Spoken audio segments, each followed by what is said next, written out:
5G ምንድነው? እንዴትስ ይሰራል? ስልኮ እንዴት በፍጥነት ከኢንተርኔት ጋር እንደሚገናኝ ወይም እንዴት በፍጥነት ዳውንሎድ እንደሚያደርግ አስበው ያውቃሉ?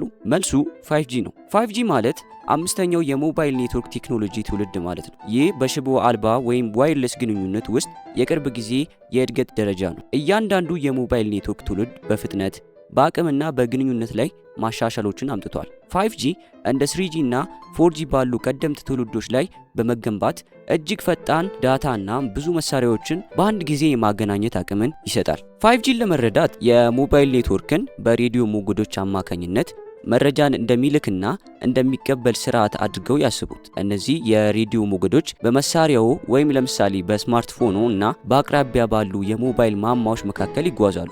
ይህ ልውውጥ ይበልጥ ፈጣንና ቀልጣፋ በሆነ ቁጥር የኢንተርኔት ተሞክሮ ወይም ስፒዱ የተሻለ ይሆናል። የ5G አንዱ ቁልፍ ሚሊሜትር ዌቭስ የሚባሉ ከፍተኛ ፍሪኩዌንሲ ያላቸውን የሬዲዮ ሞገዶችን መጠቀሙ ነው። እነዚህ ሞገዶች ከፍተኛ መጠን ያለው መረጃን በፍጥነት ማጓጓዝ ይችላሉ። ሆኖም ግን እንደ ዝቅተኛ ፍሪኩዌንሲ ሞገዶች ርቀት መጓዝ አይችሉም ወይም ሎንግ ዲስታንስ መሄድ አይችሉም። እንዲሁም እንደ ህንፃዎች ወይም ዛፎች ባሉ መሰናክሎች ሊገቱ ይችላሉ።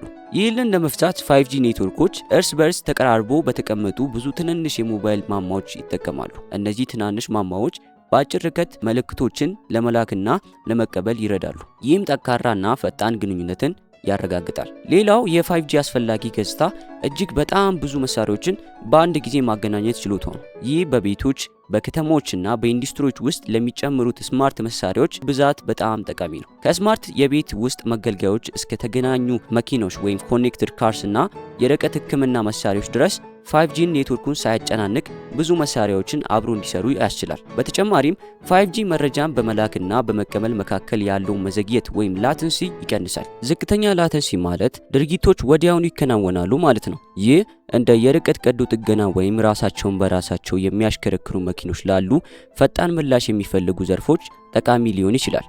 እነዚህን ሁሉ አዳዲስ አቅሞች ለማስተዳደር 5G በሃርድዌር እና በሶፍትዌር ዘርፍ የላቀ ቴክኖሎጂን ይጠቀማል። አንዱ እንዲህ አይነት ቴክኖሎጂ ኔትወርክ ስላይሲንግ ይባላል። ይህ ኔትወርኩን ወደ ተለያዩ ክፍሎች እንዲከፋፈል ያስችለዋል።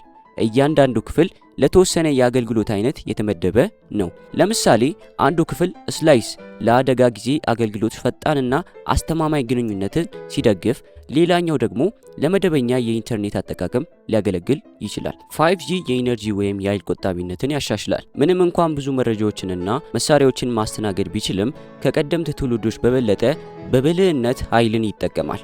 ይህ ማለት ለመሳሪያዎች ረዘም ያለ የባትሪ ዕድሜና ለኔትወርክ አቅራቢዎች ዝቅተኛ የሥራ ማስኬጃ ወጪዎች ማለት ነው። የ5G ስርጭት በዓለም ዙሪያ ባሉ ብዙ ሀገሮች በመከናወን ላይ ነው። ይህ ነባሩን መሰረተ ልማት ማሻሻልና አዳዲስ መሳሪያዎችን መገንባትን ይጠይቃል። ይህ ሂደት ጊዜ የሚወስድ ቢሆንም ብዙ ተጠቃሚዎች የፈጣንና የይበልጥ አስተማማኝ ግንኙነቶችን ጥቅሞች ማጣጣም ጀምረዋል። ለማጠቃለል 5G ፈጣን የኢንተርኔት ፍጥነትን፣ ዝቅተኛ መዘግየትንና ብዙ መሳሪያዎችን በአንድ ጊዜ የማገናኘትን አቅም የሚሰጥ የሞባይል ኔትወርክ ቴክኖሎጂ ነው።